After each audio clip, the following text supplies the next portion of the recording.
So guys, this is the part 2 for वैदिक tradition. अगर आपको मेरी वीडियोस अच्छी लग रही हैं तो इसे लाइक कर देना, और नहीं लग रही हैं तो मत करना।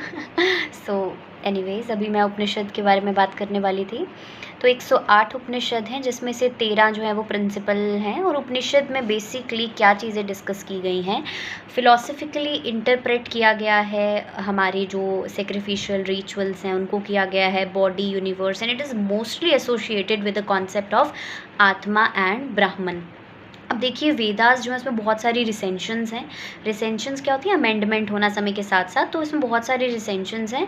और अगर हम अभी के ऋग्वेदा की बात करें तो अभी जो ओनली एग्जिस्टिंग रिसेंशन है दैट इज़ अ शकल रिसेंशन। इट स्पेल्स एज SHAKALA, शकला रिसेंशन और शकल रिसेंशन। अब जो यजुर्वेदा का टेक्स्ट है उसको भी हम बेसिकली 2 पार्ट्स में डिवाइड करते हैं। एक जो पार्ट है that is the Shukla and white school, and another is the Krishna and black school. Now you will be thinking about कि इन दोनों में डिफरेंस क्या है, white school black school में। तो जो white school का संहिता पोर्शन है उसमें सिर्फ मंत्रास के बारे में दिया गया है, मंत्र लिखे गए हैं। लेकिन जो black school का संहिता पोर्शन है, it is also accompanied with a commentary describing explanation, तो उसमें ये सब चीज़ें भी दी गई हैं। दैट इज़ वाई उनका टेक्स्ट जो है वो डिवाइडेड आपको नज़र आता है। नाउ अब ये जो वेद हैं ये बहुत ज़्यादा ज़रूरी है हमारी रिलीजियस हिस्ट्री को समझने के लिए। ऑब्वियसली इसमें ब्राह्मणिकल नॉर्म्स और बहुत सारी चीज़ें दी गई हैं, तो it's very important for us to understand. And secondly why it is very important, because it helps us to analyse और to reconstruct the political history. Because हमारा जो 7th मंडल है, मैं आपको बताना भूल गई थी कि जो ऋग्वेद है उसमें 1028 हिम्स हैं, जिसे कि 10 बुक्स में कंपाइल किया गया है, जिसमें कि इन बुक्स को हम मंडल्स कहते हैं।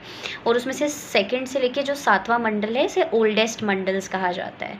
ठीक है, तो जो 7th मंडल है ऋग्वेद का, उसमें बेसिकली बैटल ऑफ 10 किंग्स दिखाई गई है, जिसमें ये दिखाया गया है कि जो सुदास हैं उसने कैसे अपने बहुत सारे एडवर्सरीज को हरा दिया। तो इसका मतलब कि that particular mandal is also utilize to understand the political history of that time, right.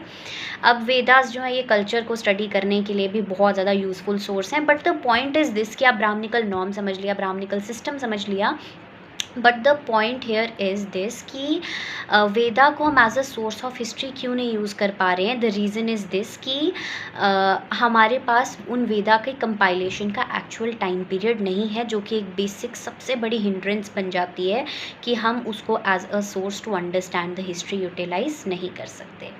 तो ये कुछ चीज़ें हैं जो कि आपको वैदिक ट्रेडिशन में मेंशन करनी है। आई होप ये वीडियो आपको समझ में आई हो।